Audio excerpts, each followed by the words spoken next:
দর্শক মণ্ডলী আসসালামু আলাইকুম। কথায় আছে সুজন দেখা কইরো পিরিত মরলে যেন ভুলে না দরদি। কিন্তু এই সোশ্যাল মিডিয়ার যুগে, ডিজিটালের এই যুগে আমরা এখন সুজন আর স্বজনকে সেটা বুঝতেই যেন ঘোরপাক খাইয়ে ফেলছি। আর এই কারণে আমাদের সম্পর্ক কিংবা প্রেম ভালোবাসাগুলো হচ্ছে এলোমেলো কিংবা কিছু কিছু ক্ষেত্রে ওলট পালট। আজকে ঠিক তেমনই এক প্রেমের গল্প শুনবো যে দীর্ঘ 2 বছর প্রেম করার পর তাকে অস্বীকার শুধু করছে না, বলছে তেমন কিছুই সে করবে না। দর্শক মণ্ডলী চলুন বিস্তারিত ফাতেমা বিনতে আলমের কাছ থেকে শুনি। আমি আমার ফ্যামিলি নিয়ে আর কি এক ফ্ল্যাটে থাকতাম। ফ্যামিলি বলতে বাবা মা ভাই বোন তাদের সবাইকে নিয়ে ফ্ল্যাটে 3 বেডের ফ্ল্যাটে নিয়ে থাকতাম। তো সেখানে আমি একটা রুম আর কি সাবলেট দিয়েছিলাম একজনকে। আমরা সাবলেট একটা ছেলেকে দিয়েছিলাম। ছেলেটা হিন্দু ছিল, তার নাম ছিল সজীব দাস। তো সাবলেট ছিলাম, তো আমরা পাশাপাশিই ছিলাম আর কি, একই ফ্ল্যাটের মধ্যেই ছিলাম। এইভাবে আর কি আমাদের চেনা জানা শুরু হয়। তো তার 1 মাস 1.5 মাস যেতেই সুযোগ পেলে আর কি আমার সাথে আর কি বাসায় আর কি কথা বলার চেষ্টা করতো, যেহেতু একই বাসায় থাকতাম। পথেও এভাবে দাঁড়ায় থাকতো। একদিন আমাকে সে বলল, সে প্রপোজ করে বসলো। তারপর আমি আমাদের ধর্ম নিয়ে কথা বললাম, দেখেন এগুলো আমরা তো 2 জন 2 ধর্মের, এগুলো সম্ভব হবে না আমাদের জন্য। তো ছেলে বলল, সে তার ধর্ম চেঞ্জ করারও কথা বলল, সে বিয়ে করারও কথা বলছে। তারপরও আমি রাজি হইনি। তারপরও কয়েকদিন যায়, তারপর ছেলে বিভিন্নভাবে আর কি চেষ্টা করে যায়। আমিও কোনো এক সময় আর কি ছেলের প্রতি দুর্বল হয়ে যাই, ছেলের সাথে আমাদের সম্পর্ক হয়ে যায়। কিন্তু আমার মাথায় তো ছিল, ছেলে আমাকে বলেছে যে ধর্ম চেঞ্জ করবে, সে আমার ধর্মে আসবে, সে আমাকে বিয়ে করবে, এগুলো আমার মাথায় ছিল, যেটা ভেবে আমি ছেলের সাথে সম্পর্কে চলে যাই। তো এভাবে আমাদের সম্পর্কটা প্রায় 2 বছর হয়ে গেছে। ছেলের সাথে তো আমার সম্পর্কটা অনেক গভীরভাবেই চলে গেছে, যেহেতু ছেলে আমাকে বিয়ের কথা বলেছিল।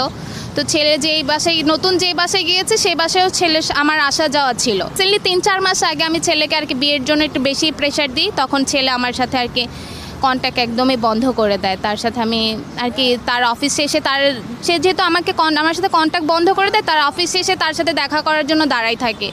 সেখানে সে আমার সাথে দেখা করে না, হয়তো বা আমাকে দেখলে সে দৌড় দিয়ে চলে যায়। তার সাথে কথা বলতে গেলে আমাকে মাইট দিয়েও, ইভেন কি সে আমাকে মাইট দিয়েও দৌড় দিয়ে চলে যায়। সে যেহেতু দৌড় দিয়ে চলে যায়, আমি তো তার সাথে দৌড়ে যেতে পারতাম না। আমি তাকে বলেছি, আমি যে আপনার সাথে যে 2টা বছর ছিলাম, আমার মাথায় ছিল যে আপনি আমাকে বিয়ে করবেন। তো আপনি আমার যে 2টা বছর আপনার সাথে ছিলাম, সেই 2টা বছরের জন্য হলো আপনি আমাকে বিয়ে করেন, যেন আমি এই পরিচয়টা দিতে পারি যে 2টা বছর আপনার সাথে যা করছি সেটা যেন আমি আমার স্বামীর সাথে করছি, সেটা আমি তাকে বলছি। তারপরও সে আমাকে নানাভাবে গালিগালাজ করে বলে সে মরে যাবে, তারপরও আমাকে বিয়ে করবে না। আমি তাকে মামলার কথাও বলছি, যেহেতু সে বিয়ের কথা বলে আমার সাথে সম্পর্ক করেছে, এখন সে বিয়ে করছে না, এটা আমি থানায় গিয়ে কথা বলেছি। তারা বলেছে এটা ধর্ষণ মামলা হবে। আমি তাকে ধর্ষণ মামলার কথাও বলেছি। সে বলে কি এরকম মামলা থানায় 1000টা পড়ে আছে, সব কয়টাও হয় না শাস্তি, যদিও শাস্তি হয় দরকার হলে আমি জেল খেটে নিব, তারপরও বিয়ে করব না, সে এগুলো বলেছে। সে বলেছে বিয়ে করবে, আমিও তো তাকে ভালোবেসে বিশ্বাস করে তার কাছে গিয়েছিলাম। এখন শেষে গিয়ে যে সে আমার সাথে এমন করবে সেটা আমি আগে জানতাম না। ম্যাগিও ঠিক আমার মতোই কোয়ালিটিতে কোনো ছাড় দেয় না। 7টি দেশের সেরা খাবার থেকে আসে ম্যাগি নুডলসের ময়দা। মা হিসেবে এটাই আমার জন্য গিফট। যেই ছেলেটি প্রেমের শুরুতে বলেছিল যে তাকে ভালোবাসে, তাকে বিয়ে করবে, তার জন্য ধর্মান্তরিত হবে এবং সারা জীবন একত্রে থাকবে, একটা পর্যায়ে এসে সেই ছেলেটি এখন পুরোপুরি সব কিছু অস্বীকার করছে এবং বলছে যে আমি মরে গেলেও তোমাকে বিয়ে করব না। কথা হচ্ছে তাহলে এই ভালোবাসার, এই প্রেমের দরকার কি ছিল? দর্শক মণ্ডলী চলুন বিস্তারিত সেই সজীবের কাছেই শুনি, দেখি সজীব কি বলে।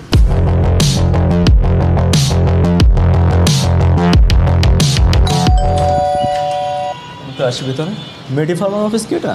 জি ভিতরে আসি। অফিসে তো মিডিয়া এলাও না, আমি নিচে আসতেছি জান। আপনি কে?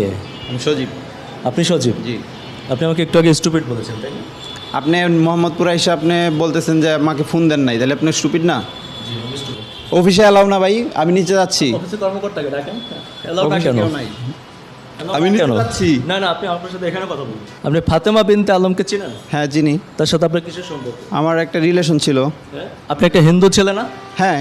আপনি একটা হিন্দু ছেলে হয় একটা মুসলমান মেয়ের ক্ষতি কেন করলেন? আরে বাবা, কেন করেছেন বলেন? প্রতারণা কেন করেছেন? উনি কি আমার ওয়াইফ? হ্যাঁ? উনি কি আমার ওয়াইফ? আপনি তাকে ভোগ করছেন কেন? এই বুঝান আপনি কিছু। আস্তে আস্তে আস্তে।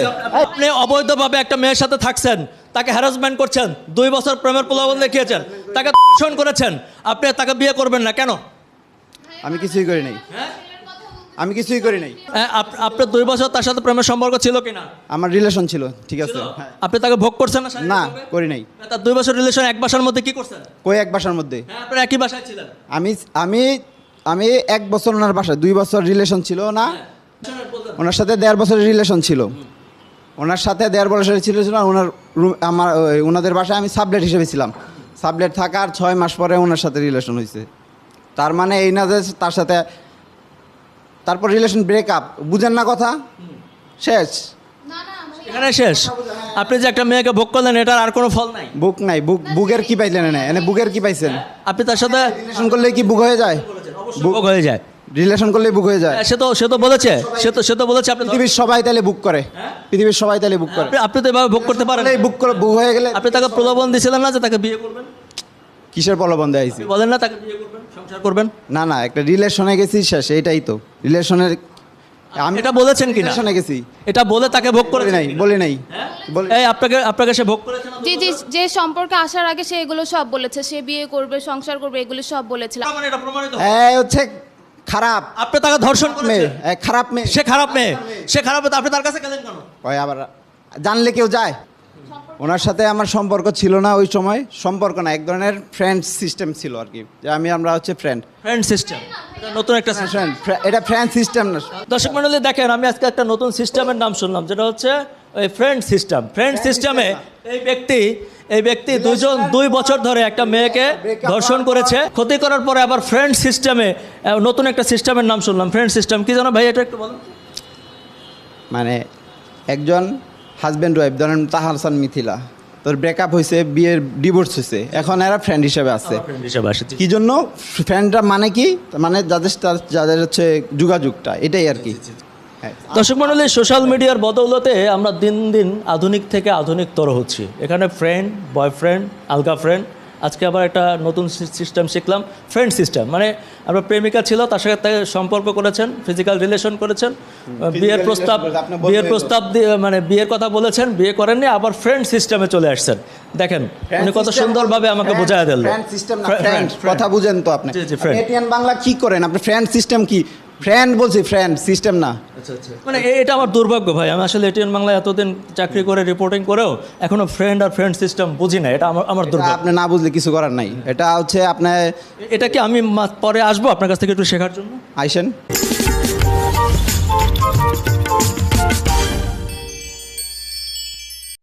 আসসালামু আলাইকুম। আজকে দেখুন একটি হিন্দু ছেলে কিভাবে মুসলিম বোনকে ঠকালো। এখানে অবশ্য মুসলিম বোনেরও কিছু দোষ আছে। আমার এই মুসলিম বোনটির দোষ হলো সে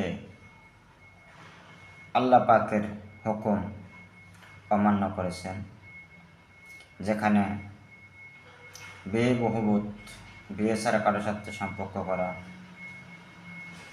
হারাম।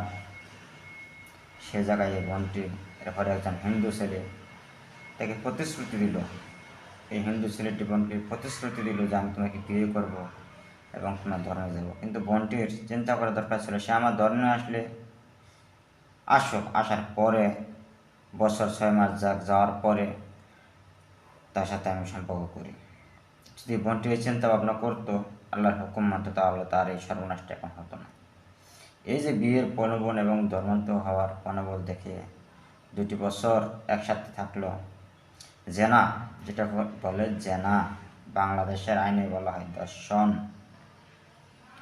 কিন্তু জেনার বিচার গুনাহ তো তার হয়ে গেল, আল্লাহ পাক কঠিন শাস্তির মুখোমুখি হতে হবে আমাদের এ বিষয়ে।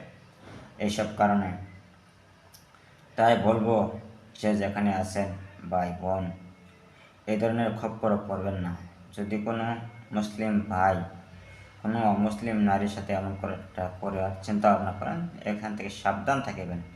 কারণ আল্লাহ আপনাকে কলা কৌশলে মুসলিম বানাতে কাউকে বলে নাই, আপনি তাকে আল্লাহর একত্ববাদের দাওয়াত দিবেন এবং জান্নাতের দাওয়াত দিবেন, জাহান্নামের আযাবের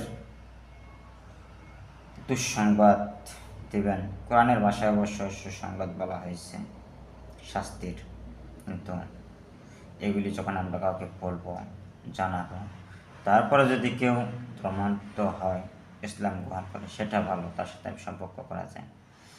তো সম্পর্ক করার পর বলতে কি কারো উপর এরকম জুলুম, অত্যাচার, অমানবিক আচরণ কোনো মুসলিম ভাই যেন করে না, আর কোনো বোন যেন এরকম ষড়যন্ত্রের শিকার না হন, এ থেকে সাবধান হওয়ার জন্য আহ্বান জানাব।